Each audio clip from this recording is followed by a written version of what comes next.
Selamat sejahtera. So saya Siva dari Johor. So saya nak ingin memberi cadangan untuk 5 perkara lah. So 5 cadangan ni untuk tengoklah siapa nak menolong rakyat. Ni cadangan untuk rakyat punya. So siapa-siapa ahli macam YB ke, ahli jawatankuasa ke yang ingin menolong untuk rakyat. So saya nak bagi 5 cadangan. So tengoklah cadangan ni okey ke tak okey.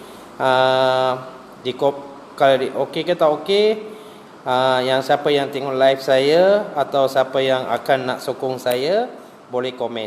Okey. First, cadangan saya ialah blacklist atau bankruptcy. Yang kedua tu rumah mampu milik. Yang ketiga pinjaman kredit. Yang keempat insurans. Yang kelima bantuan untuk rakyat. So yang first topik saya nak cerita pasal blacklist dengan bankruptcy. Okey, sekarang setakat Malaysia banyak rakyat yang bankruptcy, yang tidak boleh membuka akaun ataupun mereka menghadapi masalah banyak. Macam mereka kalau nak berniaga apa-apa pun susah, yang macam nak kerja pun susah sebab mereka blacklist dengan bankruptcy. So bankruptcy ni memang dia tak boleh buka akaun dekat bank dan dia tidak boleh mampu membeli rumah apa-apalah. So memang mereka ditolak oleh kerajaan dan semua masyarakat lah. Sebab macam dia orang macam pembunuh tau. Dekat bank pun tak boleh buka akaun, personal account pun tak boleh, sebab dia hutang dekat bank. So itu saya ingat bukan masalah besar, sebab ini masalah wang saja kan. So blacklist ni boleh dipadamkan atau boleh ditolak oleh pada bank. Macam bankruptcy pun sama juga. Sebab mereka ada masalah sebabkan mereka beli rumah ke, kereta ke atau buat perniagaan sendiri. Mereka hadapi masalah, so mereka tidak mampu bayar duit itu dan bank akan startkan mereka blacklist sampai bank negara. So mereka tidak boleh buat apa-apa lah. So kalau boleh kerajaan tolak blacklist, bankruptcy, CITOS dan apa tu lagi satu, CRITIS. So macam orang yang beli loan dekat bank ke apa-apa kan. So memang bank ni dia dapat bayaran interest. So bayaran interest ni memang mereka yang starting beli barang apa-apa, mereka bayar interest dulu. So baru macam 3 tahun ke 2 tahun, kadang 4 tahun, bayar interest dulu, baru bayar barang yang dia beli tu kan. So interest tu memang boleh jadi blacklist. So kalau boleh kerajaan tolak lah benda-benda macam ni kan. Boleh tolong rakyat. Ada yang boleh pergi kerja lagi, ada yang boleh buat apa-apa. So boleh buat perniagaan sekali lagi. Bagilah chance untuk mereka. So kerajaan kalau boleh tolong untuk mereka, bagi peluang untuk mereka yang bankruptcy dengan blacklist. Okey yang first ni lah. So yang kedua, rumah mampu milik. Yang macam rumah mampu milik ni kita apply, banyak orang apply lah. Saya pun ada tolong banyak orang lah untuk apply rumah mampu milik ni. Saya pun ada pernah apply tapi tak dapat. Sampai sekarang belum tahu jawapan. So sebab apa saya tak tahu. Sebab mereka membuat pengundian dan mereka tidak tengok siapa yang betul-betul susah, siapa yang boleh mampu bayar. Kita tak tahu lah yang rumah mampu milik ni dia punya konsep macam mana. Bila kita apply online ke, macam kita pergi mohon untuk rumah mampu milik ni, memang susah nak dapat. Setakat sekarang saya duduk rumah sewa. Rumah sewa saya 1 bulan bayaran dia 1,200. Saya mampu kena bayar juga. Saya kerja ke tak kerja, saya kena bayar 1,200. Tapi dulu memang macam saya beli rumah, saya ada masalah. So nama saya macam surah blacklist kan. So second trip saya tak boleh beli rumah. So bila saya tak boleh beli rumah, yang rumah mampu milik pun susah dapat. Yang rumah mampu milik ini pun dia bagi orang yang macam mana? Orang yang beli rumah pertama.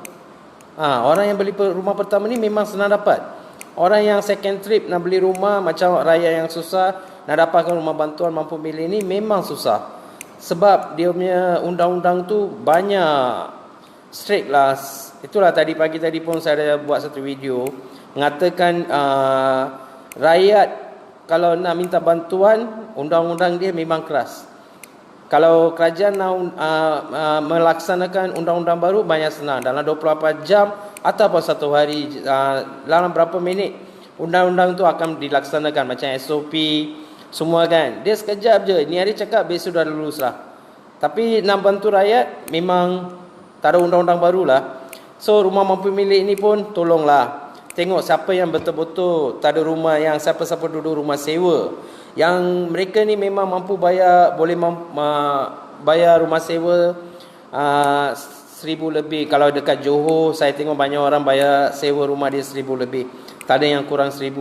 Kalau duduk flat pun 600-800 satu bulan, bukan murah tau. Macam kalau mereka dapat rumah mampu milik ni kan, saya ingat diorang boleh bayar, mampu bayar juga, pasal 200 lebih je boleh bayar.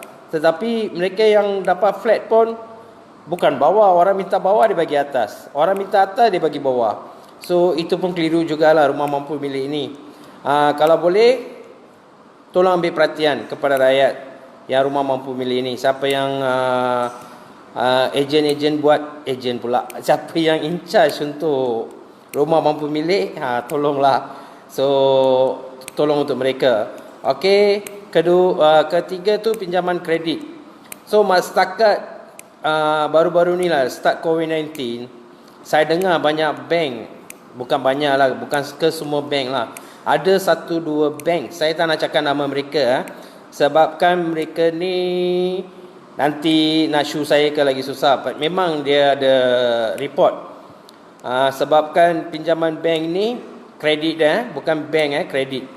So kredit ni mereka ni ikut undang-undang mereka ni, tak tahulah undang-undang siapa, undang-undang bank negara ke undang-undang sendiri.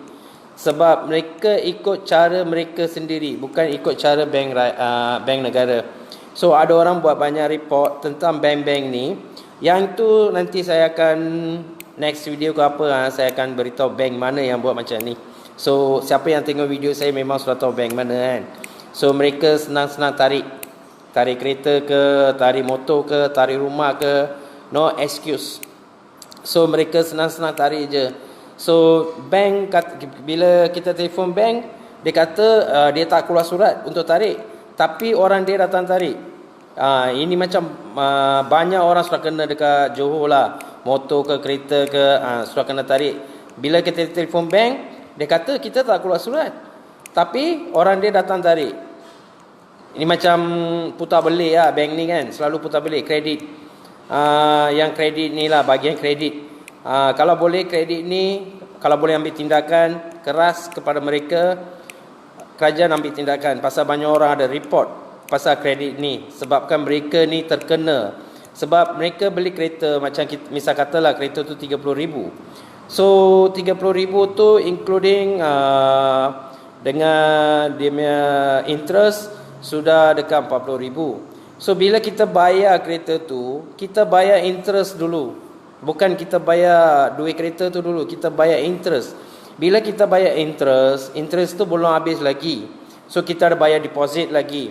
So deposit tu dengan yang kita bayar interest tu, mereka tolak macam sekejap saja. And then kita dah bayar kereta 1 bulan ke 2 bulan pun, mereka akan tarik. Dia tak bagi chance untuk you. Bila lepas dia dah tarik, dia akan menghantar surat untuk kamu kena bayar lagi. Nanti dia lelong kereta tu, kita kena lagi bayar.